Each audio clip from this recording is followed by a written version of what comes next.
Welcome to Science News. We're here in New Orleans at the 2013 Fall Conference of the High Blood Pressure Council of the American Heart Association. And this morning we're going to be speaking with Dr. Lim, who is this year's winner of the Australian Young Investigator Award. This is a program that the Council has had in place for a few years now, where outstanding young investigators from Australia come to speak at our meeting here in the U.S., and outstanding investigators from the U.S. will go speak at the meetings in Australia.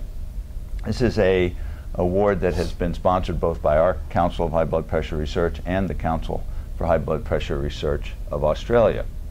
I want to start our conversation here by hearing, if you would, Dr. Lim, a little bit about your research and educational background, how you got into science, so to speak.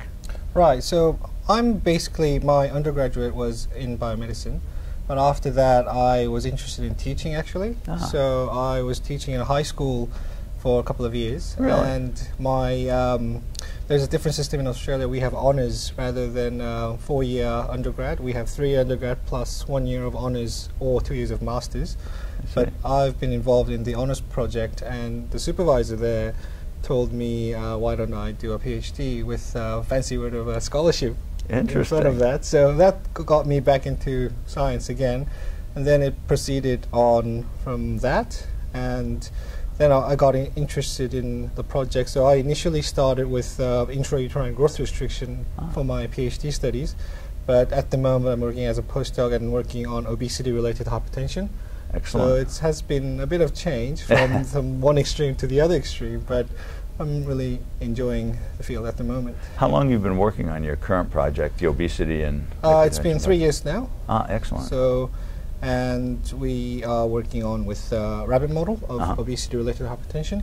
So basically what we do is we feed the rabbits with a high-fat diet, which containing about 13% of fat, and that shows a similar characteristics of human obesity.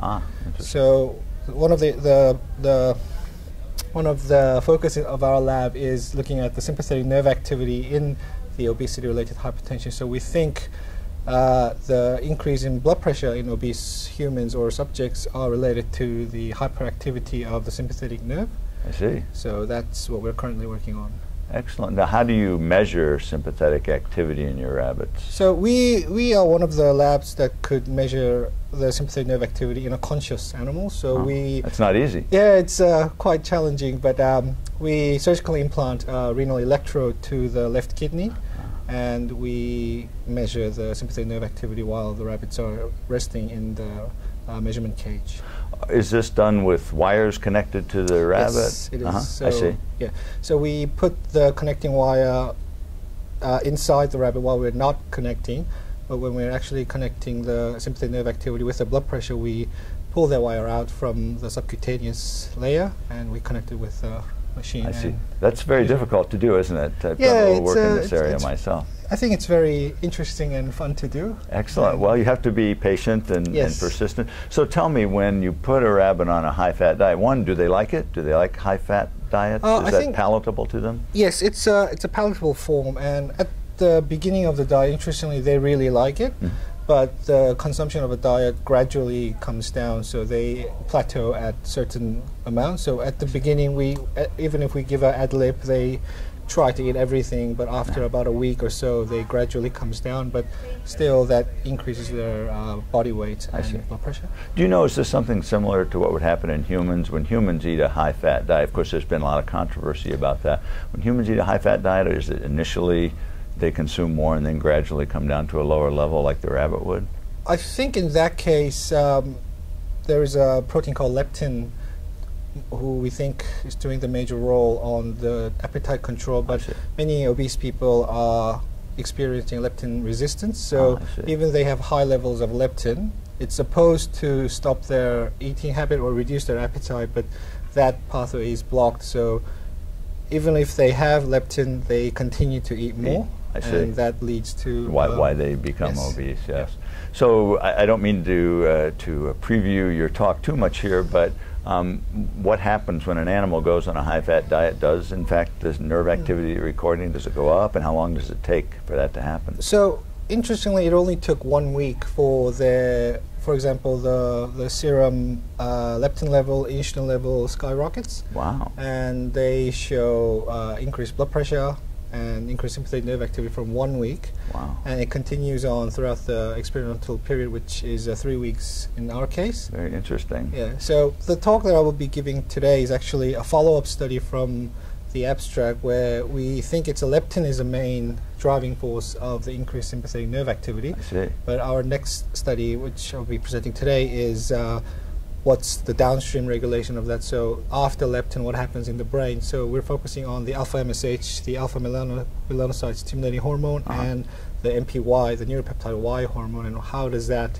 relate to all these results. Extremely interesting. Where in the brain are these neurons located? So they are basically located in the hypothalamus. I see. Yep. Okay. So one of the things that is of great interest to most people at this meeting is how the research that we're doing, which many people see as very basic research, yours is actually fairly applied compared to many projects, how that might inform the clinical practice, how your data might be used by physicians to treat people with hypertension. Of course, we know most people who are overweight have hypertension, so is there some likely way in which your data might be used to improve therapy? I think there's lots of theories in our field saying this might be causing the major problem in obesity, but I think the main focus should be on leptin and how does the leptin is regulated, or how if we can make like for example a drug trial, maybe how does that drug can access to this downstream regulation or the signaling pathway of the leptin or downstream of leptin. So I understand leptin itself is probably not going to work as a sort of an anti-obesity drug. Is that correct?